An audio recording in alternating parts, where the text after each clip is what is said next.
Despite all the editorials I made on the Pennsy, I still have a soft spot for the New York Central. It existed for over a century and was an essential cog in the mechanism known as the Northeastern economy here in the United States. After the economical rapture that Penn Central was, the NYC was no more. But when it was, the motive power they used across the system was unlike any other. This is what today's topic is. Join me, Fred Thurmond, as I discuss the many evolutions that the Central made in its motive power selection over the years. The New York Central is one of the most famous companies in railroading history. It originated from a bunch of small trunk lines and branch lines, the most notable one being the Mohawk and Hudson Railroad. Not many know about it, but it held the distinction of being one of the oldest railroads built in America, being chartered all the way back in 1826. The railroad went big in the 1870s when Commodore Vanderbilt was put in charge. The system saw vast expansions and major changes that made it have such a large presence in the northeastern market. Fast forward to the 1910s, we see the first true evolution in their locomotive designs, the K11 Pacifics. These things were awesome at handling commuter services between cities and even dabbled in local freight. However, being steam engines, they were unable to enter areas like Grand Central Station in Manhattan. To fix this, the New York Central made electrification efforts only where they absolutely had to. For this, they came up with the T-Motor Electrics. T-Motors were the New York Central's second electric locomotive purchase after the original Class of S motors. The T-Motors continued on in service with the New York Central, and a few continued on with the Penn Central after the 1968 merger. The K11s did very well at their job for a while, but trade started to get heavier as the Central ordered more Pullmans and demand got higher. If one of the Pacifics were rated for an 8-car train, they were given 12 coaches. The Central couldn't go on like this, so they decided to create one of the most foamed-over locomotives ever built, the Hudsons. These locomotives were designed and built by Alco, Baldwin Locomotive Works, and Lima Locomotive Works in 3 subclasses from 1927 to 1938 for the New York Central.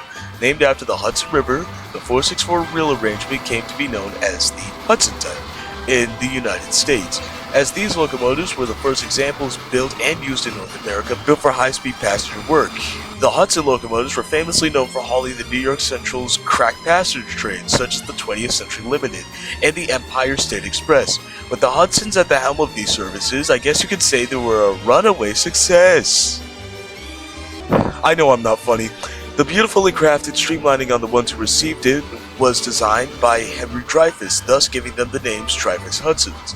These engines were excellent at the jobs they did, being very efficient and easy to learn for the crews. They were even used on freight a few times. On the freight side of things, the New York Central had a subsidiary called the Boston and Albany. On the B&A, they had a motley fleet of Berkshires, primarily used on fast freights. The Central borrowed a few in the late 1920s and early 30s. The Berks were utilized to their full advantage and became the freight powerhouses of the railroad.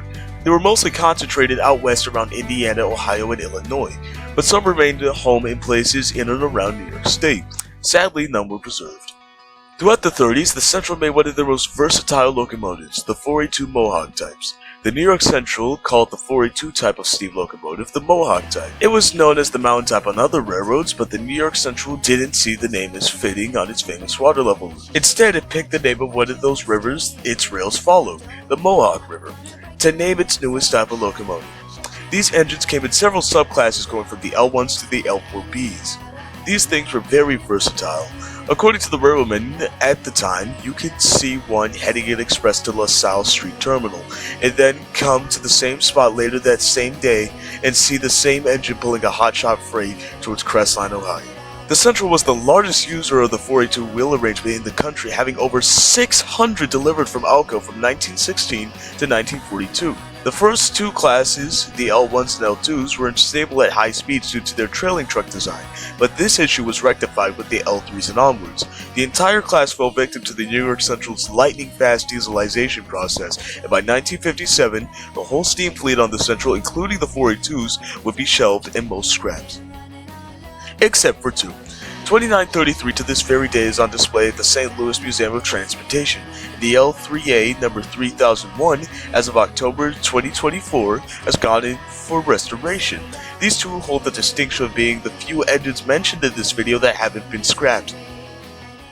By the 1940s, loads being hauled on the New York Central Main Line from New York to Chicago were as much as the famous J-Class Hudsons could handle.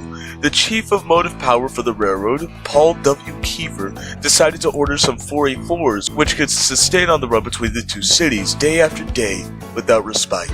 Alco proposed this new locomotive, and what came out of it was the final evolution in steam power on the railroad.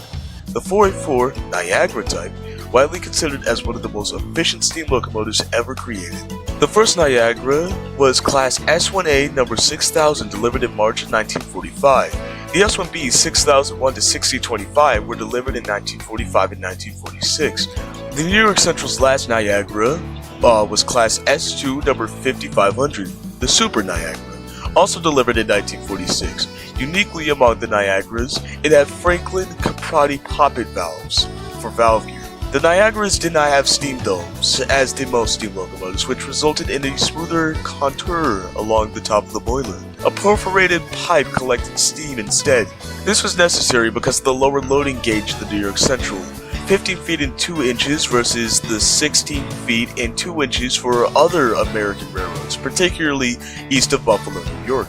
In 1946, the Niagaras would face their first true hardship. That year, their designer, Paul Kiefer, pitted 6 of them against the Central's brand new E7 diesels.